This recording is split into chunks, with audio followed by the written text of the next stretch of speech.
expecting a few more people, but I think we're going to get started. Okay. So welcome everyone. And uh, this is going to sound like an awards show for a minute. I need to thank some people. Um, the Tutors Talk committee is Mary Ann Donahue, who's here. Two people that couldn't join us today, Jack Condon and Dawn Curry, who is new to our committee.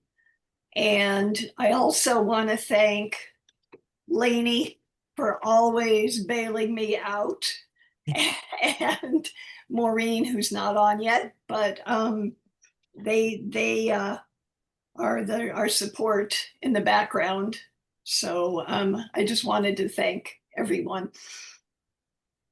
Speaking of that, you're all going to get a survey, an email survey. It's only, I think, 6 questions after this meeting, sometime in the next couple of weeks, about what you would like to see at these meetings. What would help you the most? And we would really appreciate it if you'd fill out the survey, because we're always looking for new ideas. And the fall conference is going to be a combination of Tutors Talk and the fall conference. So we would really appreciate some new ideas. And that's October 18th, if anybody wants to write that down. Couple of housekeeping notes. Please put yourselves on mute. We will have some time for questions for Derra when she's finished. And unless it's something that's a really burning question that you need to get out, and then you could do the virtual or raise your hand. Okay. So also, Derra, apologies again. We keep spelling your name wrong. But what I would like you to do is, when you're done with your presentation, put your information in the chat. We're recording this. This is also going to go on our website. And Lainey, is it going on YouTube also? Yes, eventually. It takes me a Okay. while to get it done. Okay. And we're also going to put your information in our next newsletter. Okay. So that should be good. And I have, another thing. Mary Nell, our esteemed president, is going to talk about the cookbook that the marketing committee has come up with at the end. So that's very exciting. And we hope that you'll all contribute and get something for your money. We're very excited about the cookbook. So that's all for now. And again, those of you who are just joining us, please put yourselves on mute and we'll have time for questions. I will very quickly introduce Derra because she has a lot of valuable information to give us. I'm going to read from your bio, Derra, real quickly. At an early age, Derra had an innate ability to imitate and produce particular speech patterns and sounds. And again, please all mute yourselves. From particular speech patterns and sounds from a vast number of languages. She grew up loving languages and meeting people from all parts of the world. Derra also developed a deep love for teaching and helping people achieve their goals. Additionally, she was born with the gift of musicality, and singing became a talent which has enabled her to hear and teach the tonality and rhythm of speech. Putting these talents and interests together, it made perfect sense for Derra to become a speech pathologist and to specialize in accent reduction. Derra has worked with clients from This call is no longer being recorded. Okay, again, please, everybody, put yourselves on mute. Derra has worked with clients from over 65 countries around the world. So this is Derra's words. Accents are wonderful reflections of individuals' cultural heritage and give distinction to their speech. However, when an accent stands in the way of being clearly understood, causes insecurity in speaking and socializing, and or becomes an obstacle in being hired or getting a promotion, working with an experienced professional can produce positive results. Derra received her bachelor's and master's degree in communicative disorders at Cal State University, Northridge. She also has a license in speech and language pathology. She also has a lot more, but I want her to get started. So Derra, please, you have the floor. Okay, thank you. Now, I'm only seeing like at the top of my screen, I'm only seeing a few people at a time. Am I supposed to be able to see everyone at once, or is that the way it works? It depends on how you have your computer set up. I can Okay. see everyone. Okay, So let me if just say, somebody, if someone does raise yeah, their hand with a burning question, I may not see them because I can only see them okay, at a time. So I'll you can take let care me of know. that. Yeah, Yeah. I'll let you know. Okay. Well, first of all, thank you very much for having me here. I'm very excited to speak with you about what I do and share any kind of things that could possibly help you in your work with the people that you help. And I want to thank everybody for doing the work that they do and helping so many people, because English is a very hard and tricky language, as I'm sure everybody knows. We have so many silent letters that can throw you off. Like a GH, there's inconsistencies too. A GH could be like an F in the word enough, but it could also be like nothing, like in the word although. So that can be tricky for people. I'll go more into that in a few minutes. But like Sheila was saying, what I do is work with people that are clearly motivated and wanting to work on their accent. I'm not trying to put out the idea that just because you don't speak English perfectly, that you should definitely learn how to speak with the exact pronunciation of an American, because everyone has an accent. I'm sure if I go to New York or down to maybe North Carolina, people will say that I have an accent because I sound maybe like I'm from California. So everyone does have their own accent, and that's fine. And it is a cultural thing to kind of, and a pride that people might have to be from somewhere else and not speak exactly like others. But if it does get in the way of communication, or they really want to work on it, then I'm here to help. So I'm just looking down at my notes because I don't want to miss anything that I thought I should say. Okay, so what I do, I call it accent reduction or accent modification, not accent elimination. If I get a person contacting me that says, I want to learn to speak English 100% so that no one can tell where I'm from, I usually let them know that number one, that goal is not totally practical because not that many people can learn to speak English without at least a little bit of accent, except for sometimes people that are from countries that already speak English, like, but they speak it in a different way, like from England, Scotland, New Zealand, Australia. They already speak English. However, they have their own way of speaking it. Some of them can get a pretty close way of speaking English that some people wouldn't notice the difference. And usually they are actors. So anyway, there is a chance, but most of the time I let people know that, we're going to just work on clearing up some of the things that are making it very difficult for people to understand them saying. On my screen, I'm seeing someone's hand, I think. Is anyone else seeing this?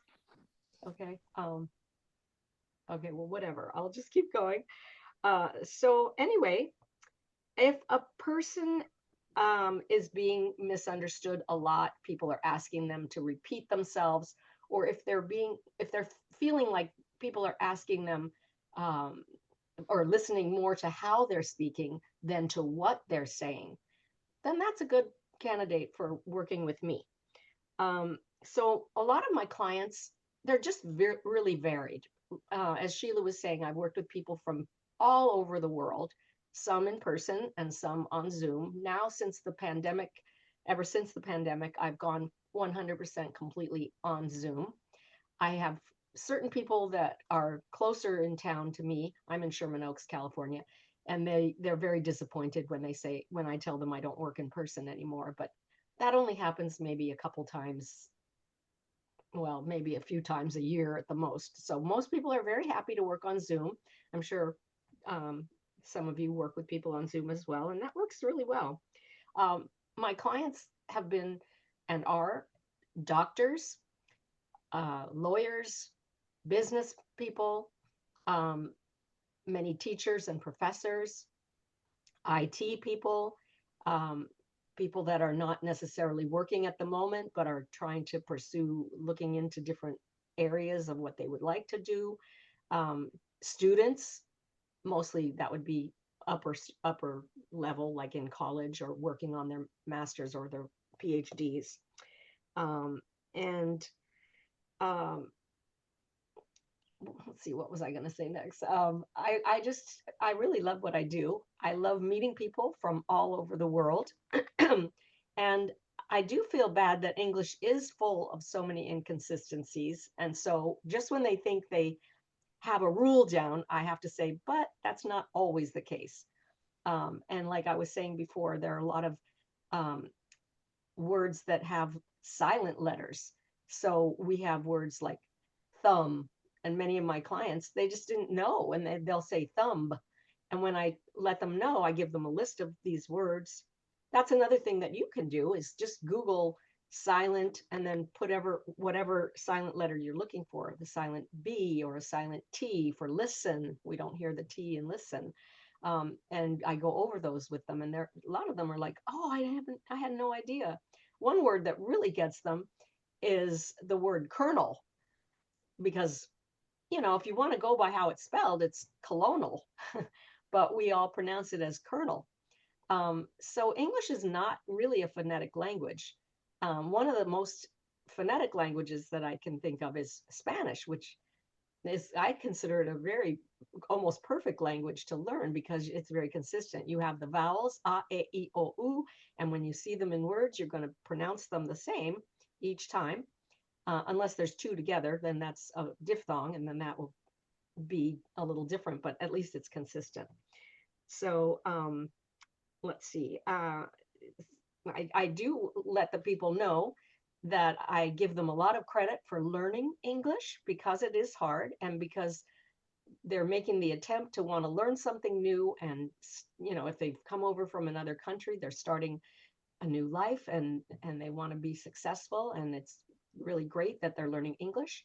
And I'm not necessarily putting Americans down, but English, or Americans on the whole, excuse me, speak English. There aren't that many people, when you look at it, that speak other languages fluently. And many of my clients, they're not only speaking English fluently, not perfectly, but pretty fluently, but they also speak maybe 1, 2, 3 other languages as well. So I think that's great, and I really think it's wonderful to be able to speak other languages. Now, specifics, some tips that I can offer. Quite often, when speaking English as your second language, the TH is really hard for many people to say. So let me just make a little whiteboard here. Sometimes the TH is an F or a V. Sometimes it's an S or a Z. And sometimes it'll come out as a T or a D. So many times, perhaps people that speak French, they'll say like, my teeth need to be checked, or I think so, or for the voiced TH, there's the voiced and the voiceless. It could be like breathe deeply instead of breathe deeply, or then you want to go somewhere. Sometimes people have an S or a Z instead of a TH, and they'll say, I think so, or Z's are my favorite. Sometimes we get a T or a D, like I think so, or a D, duh, I go to the store. So all of these are possible ways that people might be pronouncing the TH. But when teaching it, it's still going to be pretty much the same method of teaching it, except for the one thing that I do in the beginning. I try to do a little bit of contrasting the way that they say it with the way that standard American speech would say it, and give them an opportunity to hear the difference. So I might say two words and I'll say them randomly, one the same, or one the way it is with the TH and one the way that they're saying it. So for instance, I might say think, tink, and then I'll say, did those sound the same or different? And then we'll go through maybe a list of 5 or 6 words and randomize it. And then all they have to do is say same or different. And that way it kind of trains their ear to be able to tell the difference between the way they're saying it, the way that standard English would say it. Once they can hear the difference, then I teach them a lot more about how to say it. And the TH is a very visual sound. So that one is a good one to start with, because you're going to be seeing a little bit of the tongue coming out. So if I say tink or sink, or well, think, you would see my mouth moving, but you wouldn't see what the tongue is doing when we do say the TH, which would be think. So we have to let them know we want a little bit of tongue to come out and a little bit of air to flow across the top of the tongue. And so I give them a lot of opportunities to just try that. That's another good sound, or that's a good sound to have them have a little mirror next to them so they can watch and see their tongue making the correct movement. Another thing is you can have a little tissue. And if you're saying tink, maybe it's not going to move the tissue. But if you say think, you can see the tissue move. And so that way you know you're getting the right sound. So those are some of the little tricks that I do, or teaching methods that I do to teach that sound. Another sound that's very commonly substituted for a W is a V, and V for W, especially in my clients that are from India or from Russia. I have a lot of people saying, I went there. We are going on vacation. So they're going back and forth, the V to the W. It's very hot today. And that is also a very visual sound, because when we work with a W, the lips go into a very, very small hole or opening. So I sometimes tell them, think about like you're going to blow out a candle. We, if they're always saying V. V is a sound where your teeth, your top teeth, are going to be touching your bottom lip. But you want to keep it loose so that air can flow out. V. And we. Another thing is when teaching the W, you can think in terms of making it like an ooh first, because it's easy to get your lips in the position of an ooh. We instead of V. We. So it's just a slight little ooh, but it really helps them. Let's see. Another one would be the difference between the V and the B. And this is very common in people that speak Spanish, sometimes Portuguese, where the V and the B kind of go back and forth. In Spanish, if any of you speak Spanish or are familiar with it, the V is usually pronounced in Spanish as closer to a B. So if I said vámonos, it just sounds like I'm really speaking it more like an American that doesn't know how to speak Spanish. So it should be closer to like vámonos, Vámonos, more like a B. So there's a lot of transference from the way that people speak their native language into how they're trying to speak English. And so that's one that happens a lot. So they might say, it's very good. I'm going on vacation. So I teach them again to hear the difference between the V and the B. I do a lot of ear training, contrasting words. And then once they can do that, then I have word lists where I go through and I get them to say the words. I also like to ask them a question. Like if I say, we're working on the word vacation, I'll have them say it, and then I'll say, would you like to go on vacation? And then they have to answer using the word in their sentence or in their answer. So they might say, yes, I would like to go on vacation. Then I also have a list of sentences that are already made that have V's in them, sometimes sentences that have multiple words of V in them, and they read those. I also have some stories that either I wrote or I've acquired from other places where there's a multitude of the target sound that they're working on. And that's a good way for them to practice. With some of my Asian clients, we work a lot on the L because either they are dropping it at the end of words, which is very common. Like, for instance, the Chinese languages, they have L's at the beginning of words or maybe in the middle of words, but they don't have L's at the end of words. So they tend to say like people or throw the ball, and you just don't hear the L. So I teach how to bring the tongue up to the proper place and get the L and then work on that. I've had some people, especially from Japan, where the L and the R kind of get interchanged. And so I teach the differences between those and how to make that sound.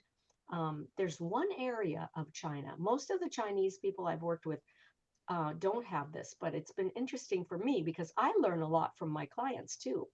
And there's a certain area that I guess the dialect or the way of pronunciation is a little different than some of the other areas.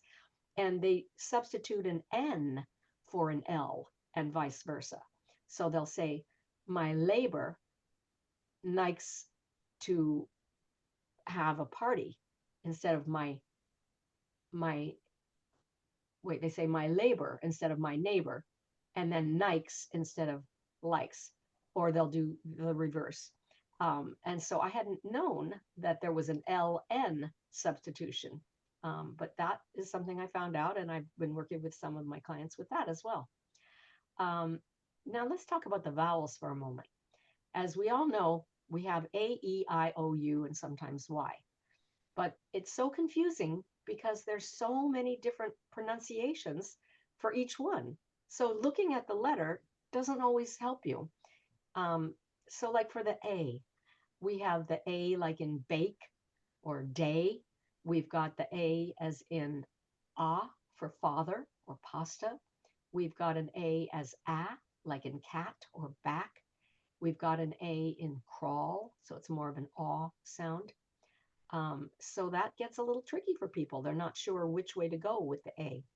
The I, that's a common one that I work on with people because a lot of people don't have the I sound like in bit and hit. They don't have that sound in their native language. And so it usually defaults to having them say an E sound. So they'll say a little beat. So I have to train their ear again, always training the ear to hear the difference between bit, beat, still, steal, words like that. Also, the I, which is interesting, can be spelled not just with an I, but it can be spelled with an O, like in women. Why would an O sound like an I? But it does. And then there's like some words that are spelled with a U, like busy or business. Biscuit, we've got a UI combination. So it's a very tricky thing.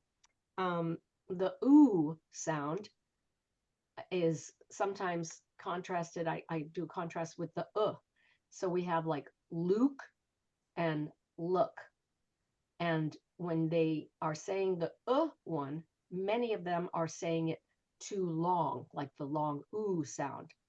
So I have to teach and show them how the lips are going in a smaller circle, and ooh, like it's held a little bit longer, Luke, and then look. Lips are a little bit rounded, but not as much. That's another thing I work on, is teaching them when it's a long sounding vowel contrasted with a short one, like bit and beat. Sometimes the vowel is held a little bit longer when it is a long vowel. So I might just say bit, very quick, beat. We have a little longer E there. The that's one that some people don't quite have. And so they sometimes substitute just an ah. So, or this is another thing that comes up a lot for me. They've learned English in their country with more of the British pronunciation. And so they will be saying a half a glass, and I'm trying to get my master's degree. So it's right if it's the language that they've been taught, the way that they've been taught English. But I say, well, I give them the choice too. I say, well, the way you're saying it is more British. Would you like to learn more the American style, or would you like to keep the British style? And 99% of the time they'll say, oh no, I want to speak like an American. I want it to be the American style. So I work on that. But I have had, interestingly enough, a couple of people that say, no, I want to keep the British style. One lady was from Russia, and she just really liked it. And I said, that's fine. I can leave it alone. We don't need to work on that. So I give them the choice. If they want to keep a certain thing, they can keep it. And if not, I'll be happy to help them. Most of the time, I start people with like a 7-week course. I start out with an evaluation, because I don't want to ever take it for granted that just because they speak a certain language, that I'm going to look in a book and say, okay, here are the elements of what their accent is probably going to be, and then just start teaching it automatically. Because I have like one guy that I'm working with right now, he's a doctor and he's in India, and his W's are really, really good, whereas almost every single other Indian client that I've had have a hard time with the W's. They're pronouncing them as a V. So the fact that I do the evaluation first lets me know their particular sounds that they need to work on. So I'm not taking it for granted. And it saves a lot of time too, because why would I work on something if they already know how to say it? So my evaluation that I do, it's also online. I send them a link, and they go on and they first fill out a questionnaire with some questions about where are you from, what languages do you speak, how did you learn English, things like that. And then the rest of it, they're actually recording themselves right onto the computer, and it gives them 66 different words to say. And for each word, they make a sentence. And then there are 2 large paragraphs to read out loud. And I try to tell them, when you're recording yourself, please don't try to read too quickly, because I have to listen back and make my notes and everything. And sometimes people think it's better to be able to read fast, but that's not what I want. And then they also have a couple questions that they just answer spontaneously, and they record those. And then they submit it back to me, and then I take my time to understand what is going on and analyze it and make notes and chart out what we're going to be working on. And then I work with them once a week for an hour. And in between, I give them a lot of homework to do. And I let them know that coming to the class each day, it's an individual private class, but coming to the class each week, rather, is really going to be informative and help them to learn a lot of new things.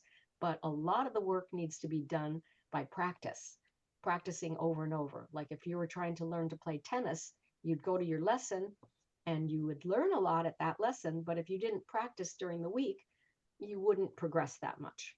So that's always been something that I try to really encourage, is to practice a lot.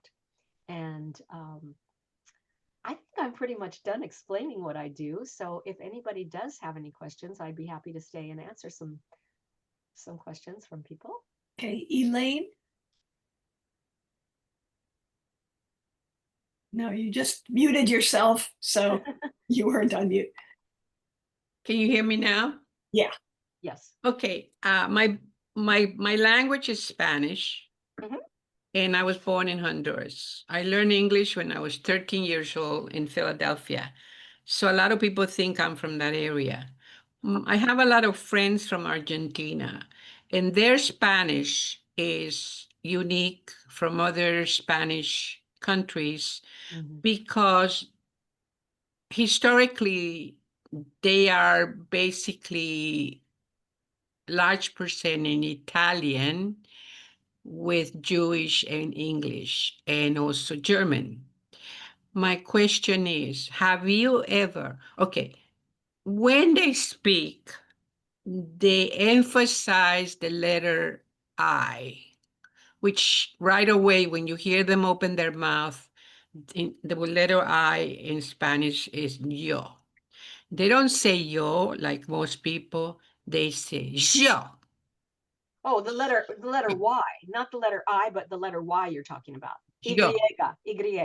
Yo, Y. Okay. And they use this forcefully to wash all their language. So most of the Latin countries, they even have a percentage of Indian and Spanish, in my case, and mother languages of the Indian culture, which merged.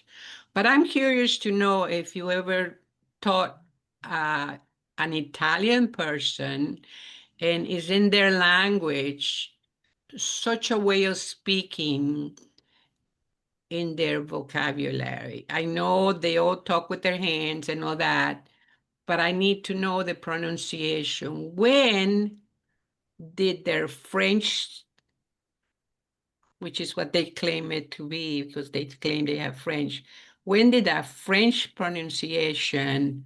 Wait, you're saying Italians have French pronunciation? No, I'm curious. I'm asking you, have you ever taught an Italian person English? Yes. And when they use the Y, the letter Y in their language or in English, they emphasize the letter Y to the point where you know right away they were Argentinians. That was my question. Sorry. Oh, okay. Well, if they're from Italy and they've been speaking Italian as their native language, the Y is not really a problem. But if they're from Argentina, then and actually many people that are from any place that speak Spanish as their first language, the Y is usually or quite often substituted for a J. So they'll say Jess instead of yes. Or, would you, well, see, that's another thing. That's a whole other thing is colloquialisms or just casual speech. People might say, what'd you do? What'd you do? Instead of what did you do? But that's just another way of saying something. But if they're just saying you, like, you are my friend, so you is right there, they will say you are my friend. And that's very common in Spanish from speakers from anywhere that speak Spanish. Also, like mayor, the mayor of the city, they'll say the mayor. Sometimes it comes out more like je, sometimes more like j. And then conversely, the j sometimes comes out like yeah. So it goes the opposite as well. So instead of saying the boy's name is Joe, they'll say his name is Yo. Thank you. Okay, you're welcome. Okay, we just have time for a couple more questions. Jim? I'm from Philadelphia, by the way, and you can't pick up an accent from people from Philadelphia. The comment I was going to mention too, you're teaching 7 weeks, I guess, and then 1 hour each week. So a total of 7 hours. Right, but wait, let me just say, I'm sorry to interrupt you, but that I meant to say that's typically what they start with. And then if they want to continue, or if I suggest that we have a lot more to go, then I ask them if they would like to continue and add more lessons onto the course. And many of So- them do. So when you mentioned homework, when you give them homework, do you review it on the next class? Is that how you do that? Yeah, sometimes I do, but many of them also purchase through me this online accent reduction practice lab that they use on their computer. And if they use it, they're actually recording themselves as they're practicing, and then those practice sessions automatically come back to me. So during the week when I'm not seeing them, I can listen in and take notes, and then if they're really off base, I'll let them know right away what they need to do to practice a little bit in a different way. Or I can just wait until their next lesson and then give them feedback, like, you've got about 80% of these words correct, but here are some that need a little more work. The last comment is, I tell my students it's slanguage more than English sometimes, because the language is rife with slang and also idioms. Right, And those, I trying to teach teach idioms that too. concept sometimes is difficult. right. Uh, Thank Mary you for your Nell. comment. Thank you. This is really interesting. Appreciate this talk. I have a question.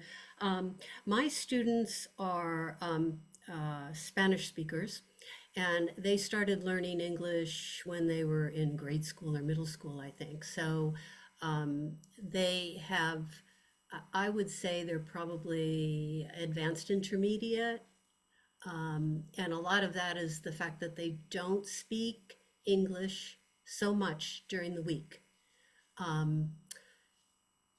What I find, so they have the expected accent issues that a Spanish speaker might have. Mhm. And in working on those during the lesson and practicing, they can speak it correctly. They know how, and they're able to, they don't have issues so much with the actual pronunciation in an exercise. Right. But in speaking, they Mhm. have ingrained accents and pronunciations that come out. So, Right. do you have any suggestions on how to work with them so that what they're doing Right. You during want carryover. exercises? Yeah, you're looking for carryover. Yeah. Well, first of all, you're saying that they don't speak English much other than when they're in the class with you? Typically, I think that's true for many, especially Uh-huh. Spanish speakers. Their community are Spanish speaking. These Right. Their people families when they go they home. have what I would call professional jobs, but it's in a Spanish speaking company. So, Uh-huh. Well, that is a difficult situation if they're not using their English. yeah. So you have to think of ways for them to use their English more. Um, they can, if they're working on a specific sound, they can get a book or a magazine that has, the whole thing is in English, and they can kind of search through and look for that sound and maybe highlight it in, a yellow highlighter, and read aloud, Mhm. practice trying to focus on that particular sound or maybe a couple sounds, so they can do that. They can do some reading. Um, they First, they have to have motivation too. I mean, are Oh, they yeah. motivated to want to do it? They are very motivated. Okay, well, Accent that's good. reduction is a key goal for them. Uh-huh. Uh-huh. I'm beginning to think that just like I think you mentioned on other things you practice, if you want to learn an instrument, there's a lot of you just practice Right. exercises it over and over again. And so I'm beginning to think maybe just 10 minutes a day saying the same word over and over again, or the same Or a group list. of Do words. you give them a list of words and maybe Yeah. a list of sentences that have that sound in it? Yeah, so that would be also very good, is to have them, put the time in and actually be doing that, but they can also record themselves and listen back. Yeah. That will be helpful. Do they listen to the radio in Spanish or TV in Spanish? Because you could also say, well, that's fine some of the time, but also spend some time listening or watching TV or radio in English, because they want to, if the more you immerse yourself in hearing it all around you, the more it's going to maybe sink in as well. Yeah. But the actual practicing it out loud is what's going to really help. Yeah. They could also maybe you know, make some phone calls just for fun using English, like call a store and ask them if, you know, they have a certain item in stock, you know, things like that. Thank you. Go somewhere and just speak English when you get there, you know, like into a store and say, oh, could you please direct me to this department? I'm looking for this or that. Just whatever they can, try to use the language more. Yeah. Yeah. Okay. Thank you. I had a question for you about I guess, looking for your guidance on the psychology of teaching this to students. I mean, knowing that we were going to talk with you today, I actually broached this subject with each of my students this week about their accent and what do they find the hardest to say. Mm-hmm. And by and large, they're functional in jobs Mm-hmm. and socially, and grammar and vocabulary are their big hurdles. And they kind of don't want to be scolded on their accents. They don't want another thing to worry about. And they're all Russian or Ukrainian speakers, and they actually do have some accent issues. And one of them finally told me, "Well, I hate th. Yeah. I hate words of th, and my husband hates r." And she gave me some words: thwart, and Oh, that's a hard one. and throw, Yeah. and and she'd probably work on it, I think, because she's really dedicated. But I don't want to scold them. I don't want to make it the primary thing that I do. I want to help them with things that they hate to say, but they have a lot of challenges, Sure. with letters that are pronounced different ways and grammar and vocabulary and so forth. So how would you advise me to kind of gently work it in without? Well, first you want to let them know that you really understand the problem, and of course it would be hard because you probably don't have a th in your own native language and you've grown up without that, so it's difficult to all of a sudden train yourself to start doing that, and the tongue will feel like it's in a crazy position. Let them know that it's going to be uncomfortable at the beginning. It's going to feel physically different and strange, and they might even feel psychologically like, oh, am I doing it right? Maybe I sound too weird when I'm doing this, because it's just something that's not in their realm of what they have been doing for so long. And that it's also great that they want to learn, great that they're trying, and then move on to trying to teach the position of the tongue. There's a lot of videos that you can look on YouTube of how to teach certain sounds. And those are good to refer them to watch. And you can watch them yourself so that you can learn how to teach those sounds to them. I did also forget to say earlier that R is definitely hard for some people that roll the R. And some people from Russia and Ukraine, like it'd be ra, ra, just like in Spanish, just like in Indian languages. Yeah, it's really hard for Russian speaking a different language, to do their R's. Of course, yeah. Because we don't roll the R anytime. We have no rolled R's, but they roll it a lot. So it is hard. Last question, Lainey. Yeah, I have a question. You're doing your classes on Zoom.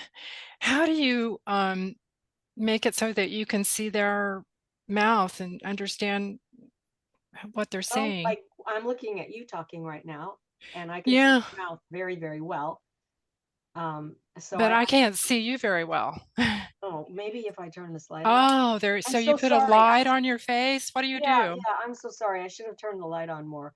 In the morning, I have a backlight, so sometimes I do turn the light on, and I should have turned it on this whole time. I'm really sorry. No problem. I'm Yeah. not complaining about that. It's like my student is, well, first he slumps down in his seat, right? And I just see like half of his head and Oh, he's in the yeah, dark. And what do you tell them to do? sit up. Sit Just up, say, but do they just put come right light on out. their? Just say, I can't see you very well. Can you please readjust your camera so that, I can see your whole face? I need to see your whole face because all the sounds are coming out of your mouth, and that's really important, that I need to see your mouth when you're talking. Do they put a light on their face? Do you have them do Some of that? them do. Some of them have better lighting, and some of them Okay. need more lighting. What I do is I hide my self view. And if you're one-on-one with someone, if you hide your self view in Zoom, then they take up, you get a full screen picture of them. So if you want to see them closer, that's the way I do it. Yeah, I have a full screen of them and a small screen of myself, and they have the opposite. They should have a large screen of me. Yeah, but it works out. It works out really well. Okay, I have one other question. When you're Sure. doing the assessment, you have them record themselves. Do you have a specific recorder that you use, or? No, just whatever microphone is either built into their computer, or Mm. if they need to have a exterior microphone, they can have that. But it has to be this particular evaluation device or evaluation tool that I'm sending them. They have to record themselves on a computer. It doesn't work on an iPad or a cell phone. Okay, great. Thank you. Yes. Well, Derra, we kept you longer than I had told you, but That's okay. that means there was a lot of interest. So that's a Well, good thank thing. you. I hope it was helpful. And Yes, it was very helpful. And oh, did you want me to put my name and my company name or something? yeah, so again, Derra, her company is Accent Reduction Now. She'll put her info in the chat. And like I said, it's going to be available. And I found Derra on LinkedIn. No, where did I find you? LinkedIn, I think. But Maybe. I'm on anyway, LinkedIn. I'm on Instagram. I'm on Facebook. I'm very Googleable. That's a new word, Googleable. If you just type in accent reduction, it comes up. And then yeah, I'll just put my phone number. yeah. And thank you so much for taking your time. And I think it was very helpful. And hopefully we'll see you again. Okay. Well, thank you so much for having me. Thank And you. did everyone get the chat thing that I just filled out? I guess you must have. We did. Thanks Okay. very much. Thank you. Okay, I guess I'm going to leave the meeting and say goodbye to everyone. And thank you for listening, and thank you for your questions. All right. Bye-bye. Bye-bye. Thanks again. Okay, Mary Nell, you're up. Oh, thank you. Okay, so we are launching a project that we're really excited about, and we hope and think that it will excite you and your students. You know, we have a wonderful community of tutors and students that reflect cultural heritages from around the world. And we were trying to think of a way to celebrate that and share stories of our different cultures. And we thought, well, what a better way to do that than to create a cookbook that is composed of some of our well-loved recipes, family recipes, just cultural dishes that are that mean something to us as tutors and more importantly, probably our students. So we want to give you a heads up that in a few days, you and your students will be receiving an email asking you to share a recipe for our cookbook. And we want you to consider that request. We're hoping to have the book ready by fall.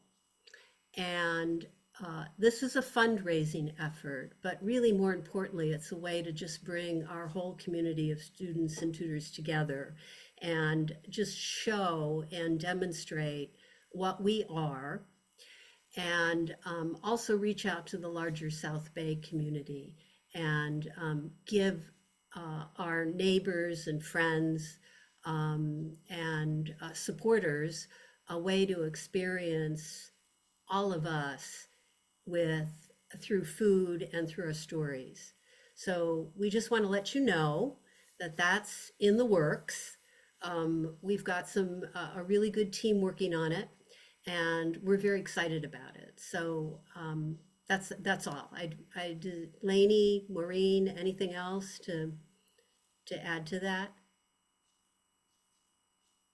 Okay. Any questions about it? I just want to say that the goal is to have it ready for the fall conference, right, Mary Nell? The goal is to have it ready by November 8th. Oh, okay. That's our hard target date. So I don't think we'll have it ready quite for the fall conference, but we'll Okay. probably talk about it there. We might Okay. have some Okay, more sounds good. information. And please, everyone, October 18th, fall conference / Tutors Talk. A reminder, who some of you weren't on yet, you're going to be getting an email survey. It's only a few questions, what you would like to hear about, what you would like to talk about.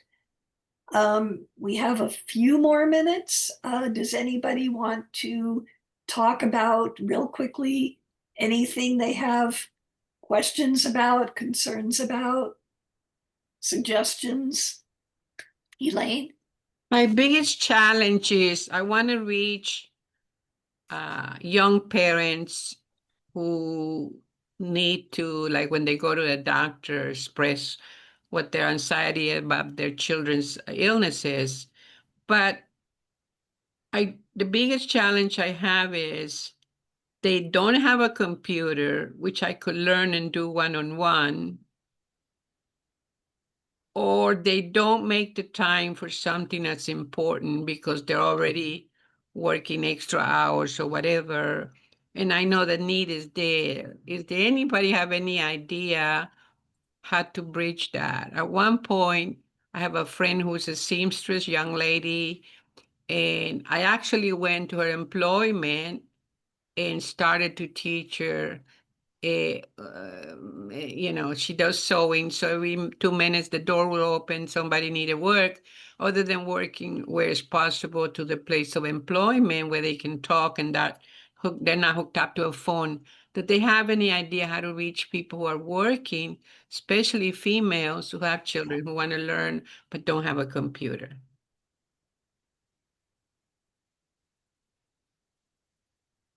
Well, one thing that I did was the homework. They do go grocery shopping, or in their daily lives, they do go places. So as Derra was saying, that would be the homework. They don't have time to, basically do written homework, it sounds like, but just even if it's a few sentences, going to a clothing store or the supermarket, 2 or 3 sentences for a few minutes. Yes. Thank you. That would be their homework. Miriam?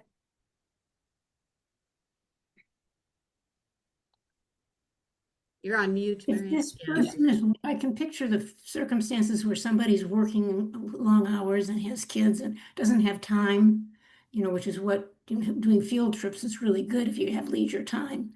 But I was wondering about preparing a list specifically for taking your child to the doctor with the questions the doctor will probably ask in Spanish and English and the answers that you would give.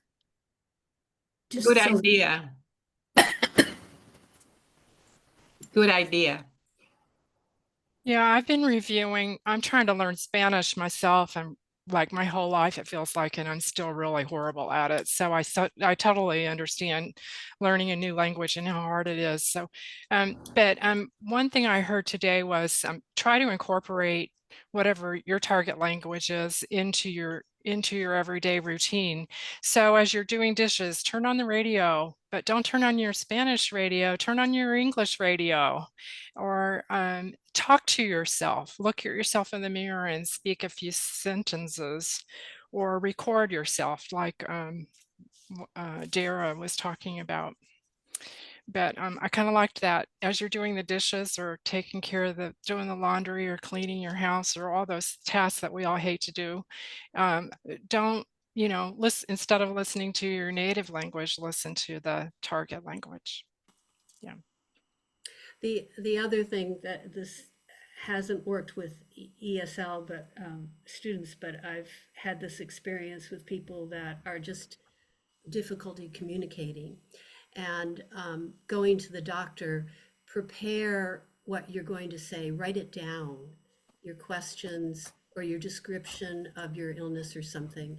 And if you're not able to actually communicate it and speak it, at least you can give your piece of paper to the provider and just share, in that way communicate your questions or your complaint or your issue. So they don't have to feel that they have to speak it. They could also just share that document with the doctor. Yes. Thank you. Or if they have a phone, they can use Google Translate and just, I was going to show it suggest to that 'em. too. That might be helpful in any circumstance for them if they have their phone with them and you utilize that translation, even if they have to put it into the phone in their own language and then pass it on to their doctor that can translate it into English. So that would be a means of some kind of communication without having to be really adept at speaking the language. So You know, you're saying taping themselves on the phone? like say for instance, okay, you have your smart, and most people do, whatever nationality they happen to be. They have a phone, not necessarily smart. But could they possibly like write a sentence or write a question Yeah. in their own language on the smartphone? They can give it to their doctor who can use the translation portion of it or element of it to translate it to English for him. And so that they have a means of communicating where one is not fluent in English and the other, the doctor, who is not fluent in their patient's language. It could be sort of a bridge maybe so that she can get her question across and he can use the translation button so that he can understand the question in English. Just a suggestion. Thank you. Carol's got Carol that is example. showing it on her phone. It's Google Translate. Yeah. So, and So they can I even can speak into it. Yeah. Well, Mhm. and the into first, it, and then it changes it to the English. English. I mean, it could be any language, Korean, Chinese, whatever it may be. Thank you, Maureen. yeah, and the first sentence they need to say at a doctor's office is, "I want a translator." Everybody has that right. Yeah. You know? Right. And we're lucky in California. We have a lot of people who do speak different languages than doctors' offices. True. Yes. You go to any doctor's office now, they can translate it 70 different languages. Yes. Thank you. Good discussion. You have to be careful, though, recommended that they use Google Translate because that's like listening to Spanish radio or something if they speak Spanish. They're not speaking English. They're just depending on this crutch. And so it's okay. I mean, of course, it's great for an emergency or you really need it, but it's not the way to learn how to say what you want to say. I agree with a lot of suggestions, Henry. I combine them also. I would give my students a list of, not just for doctor's office, but just general typical questions and answers. And then I'll say, okay, and I want you to go home and using these as models, write your own questions and try to write them in your native language and then try to translate them to English and give them a number of basic rules for simple translating from one language to another. How English is different, say, from Spanish. And then that seemed to work out pretty well. They started writing questions. It was a little late in the day, but they started writing lots of questions and working on them and got much better at formulating their own questions and answers to questions as well. Thank you. Yeah. This is all really good input. And I think that we have a lot of meat that we can use for future meetings. I hope you all got something out of this and enjoyed the presentation and the discussion. And any last thoughts? Lainey, we have something to talk about. Can you stay on the line after the meeting? And if somehow we're closed out, I'll set up another Zoom. Yes, no problem. Thank you, everybody. Thank you. Thank This you was all for excellent. coming. You. You're welcome, and we'll see you in October. Thank